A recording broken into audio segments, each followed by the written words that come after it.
Ժնևում մեկնարկել է Իրանի և Միացյալ Նահանգների միջև բանակցությունների վճռորոշ փուլը։ Միջուկային ծրագրի շուրջ գործարքի կայացումից է կախված կիրականացնի Վաշինգտոնը ուժային հարվածներ Թեհրանի նկատմամբ, թե ոչ։ Թեման շարունակենք Արտյոմ Երկանյանի հետ, Արտյոմ, ինչ մանրամասներ կան։ Սա արդեն բանակցությունների երրորդ փուլն է այս տարվա։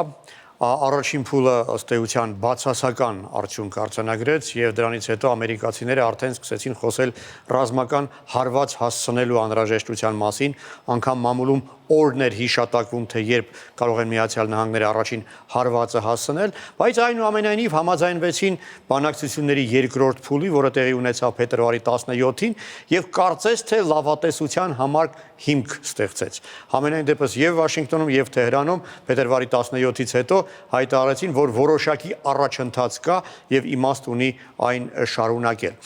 Միացյալ Նահանգներում հայտարարեցին, որ համաձայն կլինեն երրորդ անգամ բանակցությունների սեղան նստել, եթե մինչ այդ իրանական կողմը գրավոր առարկայական առաջարկներ ներկայացնի այդ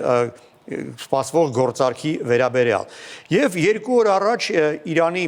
Բարձրագույն ազգային անվտանգության խորհրդի քարտուղար Ալի Լարիջանին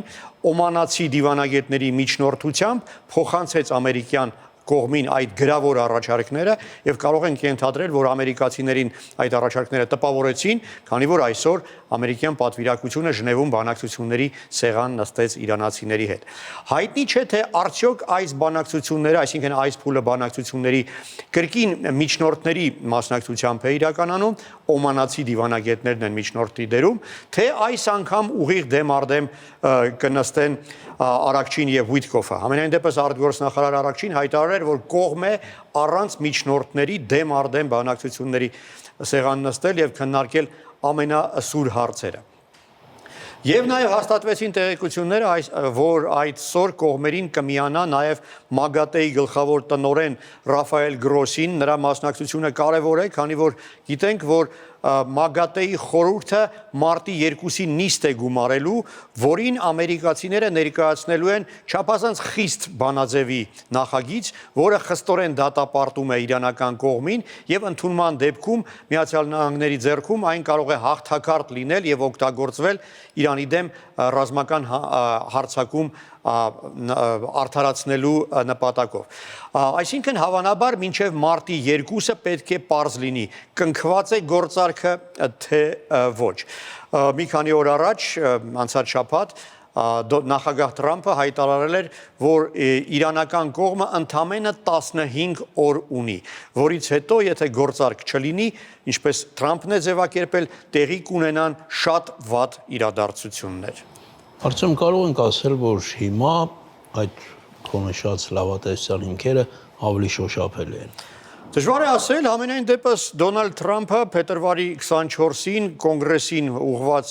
իր ուղերձում ասել է, որ Իրանը ցանկանում է գործարք կնքել, որպեսզի խուսափի ռազմական այդ հարվածներից։ Իրանի արտգործնախարարի տեղակալ Թախտ Ռավանչին նույնպես ասել է, որ իրանական կողմը պատրաստ է գործարք կնքել, ցանկանում է անել դա օր առաջ եւ կանի ամեն անհրաժեշտը դրան հասնելու համար։ Հետաքրքիր տեղեկատվական արտահոսք է այսօր տեղի ունեցել։ Financial Times հեղինակավոր պարբերականը վկայակոչելով սեփական տեղեկացված աղբյուրները գրում է,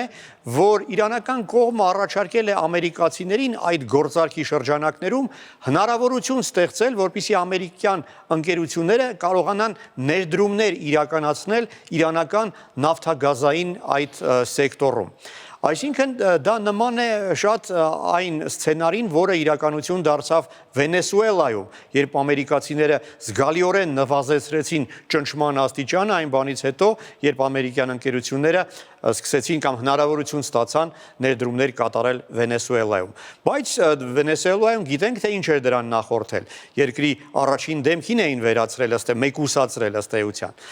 Մեկուսացնել Իրանի դեպքում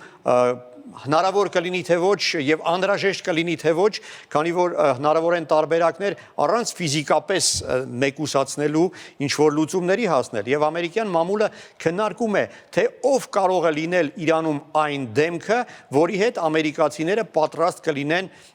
հնարավոր ներդրումների հարց քննարկել եւ մամուլը հակված է քննարկել այդ իմաստով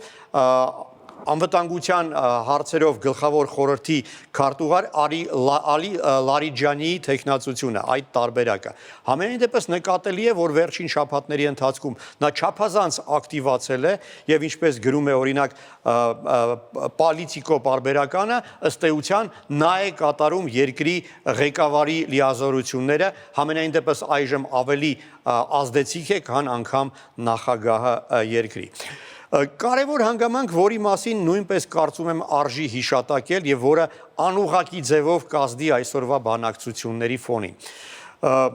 Հյուսիսային Կորեան հայտարարում է, որ պատրաստ է ամերիկացիների հետ նոր էջից հարաբերություններ ստեղծել։ Այդ մասին հայտարարել է Քիմ Չեն Ընը իշխող աշխատավորական կուսակցության համագումարի ժամանակ։ Միաժամանակ հետաքրքիր ազդակներ են գալիս Գավանայից, ուր կարծես հաստատվում են տեղեկություններն այն մասին, որ Ֆիդել Կաստրոյի թորան հետ ամերիկացիները արդյունավետ բանակցություններ են վարում ամերիկյան ներդրումների վերաբերյալ եւ Ռաուլ Կաստրոն կարծես դրան դեմ չէ։ Այսինքն տպավորություն է ստեղծվում, որ պետությունները, որոնց ամերիկացիները ճարիքի առանցք էին անվանում, նահանջում են եւ պատրաստ են այսպես հաշտվել ամերիկացիների ճնշման հետ եւ զիջել այդ ճնշման ներքո։ Այդ իմաստով կարծում եմ իրանական կողմի վրա այս տեղեկությունը նույնպես ինչ որ ձևով ազդեցություն կգործի եւ կարող է ինչ որ իմաստով նպաստավոր գործոն լինել այդ բանակցությունների ժամանակ։ Շնորհակալություն արծը։